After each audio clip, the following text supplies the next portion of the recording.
നമസ്കാരം. മലയാളി വാർത്ത ലൈഫിലേക്ക് സ്വാഗതം. 2026 ഏപ്രിൽ 14 ചൊവ്വാഴ്ച. ഇന്നത്തെ നിങ്ങളുടെ രാശിഫലം അറിയാം. തയ്യാറാക്കിയത് ജയറാണി EV. മേടം രാശി അശ്വതി, ഭരണി, കാർത്തിക ആദ്യ കാൽഭാഗം.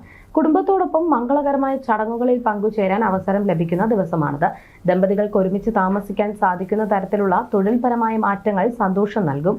സർക്കാരിൽ നിന്നുള്ള ആനുകൂല്യങ്ങൾക്കും ഈ രാശിക്കാർക്കെന്ന് പ്രതീക്ഷിക്കാം. ഇടവം രാശി കാർത്തിക അവസാന മുക്കാൽ ഭാഗം, രോഹിണി മകയിരം ആദ്യ പകുതി ഭാഗം. അവതരണ ശൈലിയിലെ പുതിയ ആശയങ്ങൾ മറ്റുള്ളവരുടെ പ്രശംസ പിടിച്ചുപറ്റുന്ന ദിവസമാണിത്. മികച്ച സേവനത്തിന് മേലധികാരികളിൽ നിന്ന് പ്രത്യേക അംഗീകാരമോ അവാർഡുകളോ ലഭിക്കാൻ സാധ്യത കാണുന്നു.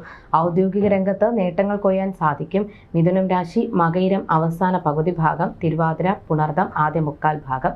സാമ്പത്തിക ഇടപാടുകളിൽ അതീവ ജാഗ്രത പാലിക്കേണ്ടതുണ്ട്. അശ്രദ്ധ കാണിച്ചാൽ ധനനഷ്ടത്തിന് സാധ്യതയുണ്ട്. വരവിനേക്കാൾ കൂടുതൽ ചെലവുകൾ വരാൻ ഇടയുള്ളതിനാൽ പണമിടപാടുകളിൽ നിയന്ത്രണം ഏർപ്പെടുന്നത് നന്നായിരിക്കും. കർക്കിടകം രാശി പുണർദം അവസാന കാൽഭാഗം, പൂയം ആയില്യം. സംസാരത്തിൽ മിതത്വം പാലിക്കുന്നത് ദോഷാനുഭവങ്ങൾ ഒഴിവാക്കാൻ സഹായിക്കും. പങ്കാളിയുടെ ആരോഗ്യത്തിൽ പ്രത്യേകം ശ്രദ്ധ നൽകേണ്ട സമയമാണിത്. തൊഴിൽപരമായ ബുദ്ധിമുട്ടുകൾക്കോ സ്വത്ത് തർക്കങ്ങൾക്കോ സാധ്യത കാണുന്നു. ഈശ്വര വിശ്വാസത്തോടെ മുന്നോട്ട് പോകുക. ചിങ്ങം രാശി മകം പൂരം ഉത്രം ആദ്യ കാൽഭാഗം. കുടുംബത്തിൽ സന്തോഷകരമായ ചടങ്ങുകൾ നടക്കാൻ സാഹചര്യം ഒരുങ്ങും. തൊഴിൽ വിജയത്തോടൊപ്പം സാമ്പത്തിക നേട്ടവും കൈവരും. സമൂഹത്തിൽ അംഗീകാരവും ഉയർന്ന സ്ഥാനമാനങ്ങളും ലഭിക്കുന്ന ഐശ്വര്യപൂർണമായ ദിനമാണിത്. കന്നിരാശി ഉത്രം അവസാന മുക്കാൽ ഭാഗം, അത്തം ചിത്തിര ആദ്യ പകുതി ഭാഗം. ബന്ധുക്കളുമായി ഒത്തുചേരാനും സന്തോഷം പങ്കിടാനും അവസരം ലഭിക്കും. തൊഴിൽ രംഗത്ത് വിജയം നേടാനും ദാമ്പത്യ ജീവിതം കൂടുതൽ സന്തോഷകരമാകാനും സാഹചര്യമൊരുങ്ങും. വളരെ കാലമായി കാണാതിരുന്ന സുഹൃത്തുക്കളെ കണ്ടുമുട്ടുന്നത് മനസ്സിന് കുളിർമയേകും. തുലാം രാശി ചിത്തിര അവസാന പകുതി ഭാഗം, ചോതി വിശാഖം ആദ്യ മുക്കാൽ ഭാഗം. ശാരീരികമായ അസ്വസ്ഥതകളോ അശുഭ ചിന്തകളോ മനസ്സിനെ അലട്ടാൻ സാധ്യതയുണ്ട്. വാഹനങ്ങൾ ഉപയോഗിക്കുമ്പോൾ അതീവ ശ്രദ്ധ പുലർത്തണം. അപകടങ്ങളിൽ നിന്ന് അത്ഭുതകരമായി രക്ഷപ്പെടാൻ സാധ്യത കാണുന്നു. കുടുംബത്തിലെ ചെറിയ പ്രശ്നങ്ങൾ വഷളാകാതെ നോക്കണം. വൃശ്ചികം രാശി വിശാഖം അവസാന കാൽഭാഗം, അനിഴം തൃക്കേട്ട.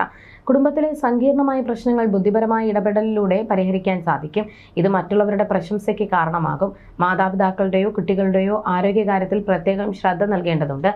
ധനുരാശി മൂലം പൂരാടം ഉത്രാടം ആദ്യ കാൽഭാഗം.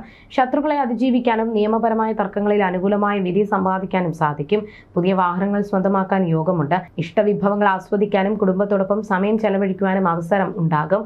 മകരം രാശി ഉത്രാടം അവസാന മുക്കാൽ ഭാഗം, തിരുവോണം അവിട്ടം ആദ്യ പകുതി ഭാഗം. പ്രതിസന്ധികളെ യുക്തിപൂർവ്വം നേരിടേണ്ട ദിവസമാണിത്. നല്ല ചിന്തകളോടും പ്രവർത്തികളോടും കൂടി മുന്നോട്ട് പോകുന്നത് തടസ്സങ്ങൾ നീക്കാൻ സഹായിക്കും. തെറ്റായ വഴികളിലേക്ക് നയിക്കപ്പെടുന്ന സാഹചര്യങ്ങളെ വിവേകത്തോടെ അതിജീവിക്കുക. കുംഭം രാശി അവിട്ടം അവസാന പകുതി ഭാഗം, ചതയം പൂരുരുട്ടാതി ആദ്യ മുക്കാൽ ഭാഗം.